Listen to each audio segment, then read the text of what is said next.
From the chute to the glory, every ride tells a story. Let's see who's riding theirs tonight. Welcome to Dirt and Glory PBR Teams Anaheim. Let's recap this 3-day event. I'll go over key matchups, wrecks, injuries, and more. All right, let's get into it. Day 1, Friday. Game 1 was the New York Mavericks versus the Missouri Thunder. Mason Taylor got New York on the board early when he rode red light for 86 3/4 points. Missouri's Maverick Smith faced off against Mo Money, whom he rode for 86 1/4 points to tie the game.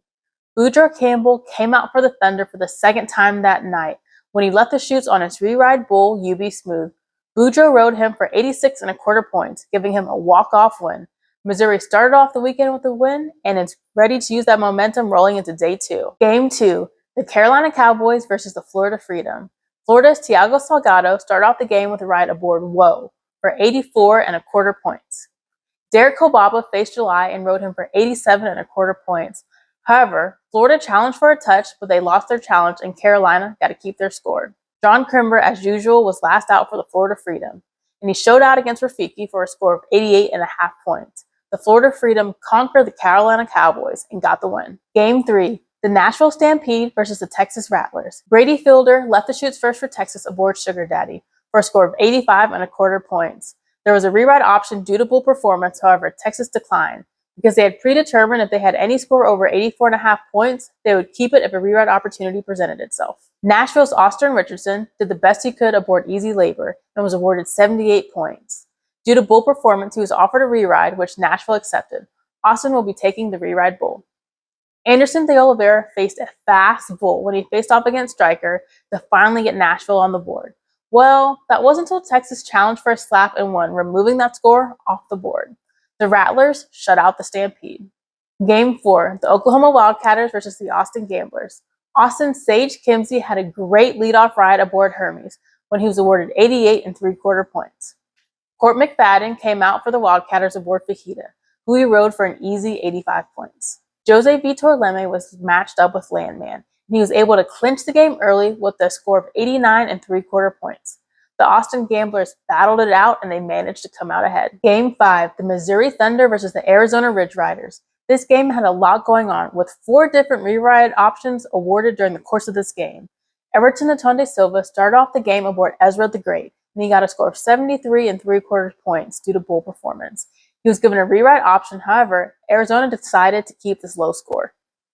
Kansas City's Dalton Krantz got matched up with the Jeter, and he fought for his first qualified ride of the season and was awarded 86 1/2 points. The Arizona RidgeRiders got the W here tonight against the Thunder. Day 2, Game 1 was the Austin Gamblers versus the Kansas City Outlaws. Callum Miller came out for the Gamblers against Heavy Load. He made a great ride that was worth 86 1/4 points.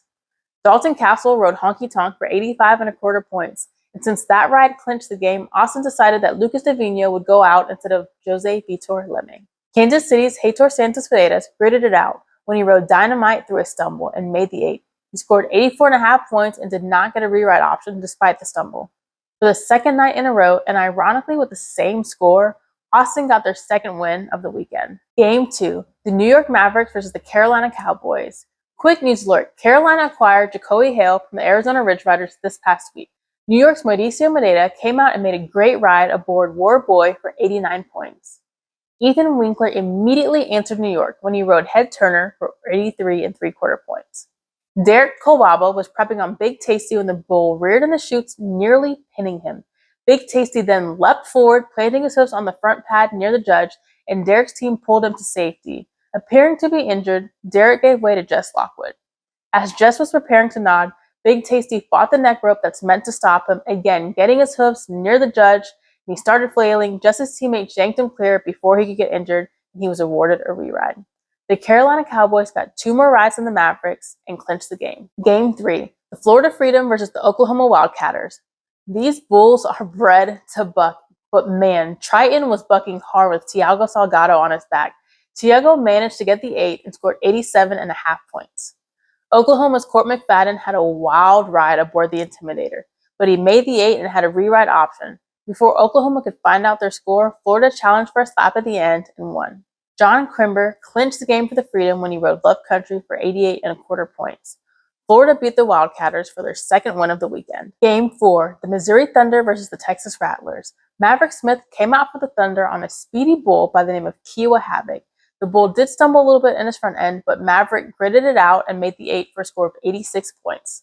Daniel Keeping faced a little bit of drama at the beginning of his ride when Silver Eagle smushed him against the front of the chutes as the gate was opening, but Daniel cowboyed up and rode him for 87.5 points. The Rattlers matched Trace Red with Squealer, who he rode for 85.25 points, resulting in a walk-off win. This game came down to the wire, and Texas managed to finish out ahead. Game 5, the Arizona RidgeRiders versus the Nashville Stampede. The RidgeRiders started out with back-to-back rides when Els Clay Santos rode Cowboy Tuxedo for 82 points. He was awarded a reride option, however, it was declined. Nashville's Damian Soares kept Nashville in the game when he rode Snowy Days for 85.75 points. Luciano De Castro had an easy ride aboard his reride bull at lever action and squeezed out 88.5 points. Arizona almost had a perfect game when they won the matchup against Stampede. Day 3, Sunday. Game 1 was the Carolina Cowboys versus the Kansas City Outlaws. Kansas City started out the game with Colton Hevlo riding aboard Rafiki for 86 points. Jess Lockwood came out for the Cowboys against Love Country and had a great out that resulted in a score of 89 points. Clay Guyton was matched up with Black Harbor. Clay made this ride look so easy and he was awarded 88 points. The Carolina Cowboys just barely got the win in this game. Game 2, Nashville Stampede versus Missouri Thunder. Paulo Eduardo Rossetto immediately answered back Nashville when Missouri's switch hitter rode Hookie Monster for 85.75 points. Austin Richardson was awarded a re-ride when he was aboard Hold On Loosely. Unfortunately, as he was getting bucked off, his head hit the bull's head and he was knocked unconscious. He was taken out on a backboard and was awake and moving his limbs when he was being carried out. Caden Loud will be taking the re-ride bull Fat Lip. Quick injury update, was able to find out that Austin Richardson is okay and he's recovering from the weekend. Boudreaux Campbell exited the chutes aboard In My Blood and had a solid ride aboard him that resulted in a score of 87.5 points. Missouri managed to edge out the Stampede to end the weekend with a win. Game 3, the Florida Freedom versus the Austin Gamblers. Tiago Salgado got matched up against Triton for the second day in a row, and weirdly, he managed to get the exact same score aboard him for 87.5 points. Austin's Callum Miller got matched up against Body Bag and was awarded a re-ride, which they accepted. Elzamar Jeremias conquered Ride and Dirty, who gave him a wild ride that resulted in a score of 87.25 points. Not only did Florida shut out Austin, they also got their second perfect game of the season. Game 4, the Oklahoma Wildcatters versus the Texas Rattlers. Claudio Montano Jr. came out for the Rattlers against Cracky Chan and made a great ride for 86 points. Oklahoma challenged for a slap and they lost. Daniel Keeping was matched up versus Shank and bucked off. Texas challenged for a reride due to hipping and lost. Texas shut out Oklahoma and got their second win of the weekend. Game 5, the Arizona RidgeRiders versus the New York Mavericks. Roquelme Santos made the 8 on Silver Eagle and then got stepped on right after he bucked off. He was awarded 86.75 points. New York sent out Mauricio Medea against Doju Down, who Mauricio conquered for a solid 88.5 points. Luciano De Castro was matched up against Electric Kitty, and although he rode him to the whistle, he was given a reride option due to bull performance. He was given a score of 81.75 points, and they decided to keep the score since it was a close game. The RidgeRiders went undefeated this weekend. Let's do a quick rundown and highlight of the whole weekend. Florida and the RidgeRiders were the only two teams to go undefeated this entire weekend. Day 1 MVP was Jose Vitor Leme, and Day 2 and 3 MVP was Jess Lockwood. Our bulls of the event were Ghostfaced and Fat Lip with an average score of 43.75 points. Next weekend, we will be in Greensboro, North Carolina for Carolina Cowboy Days, so make sure you stay tuned for the recap after the event. Hey you, don't forget to please hit that like button and subscribe to the channel. Also, go ahead and hit that little bell so you get reminded every time a new video drops. It's not just about the 8 seconds, it's about the courage, the commitment, and the grit. Until next time, this is Dirt and Glory.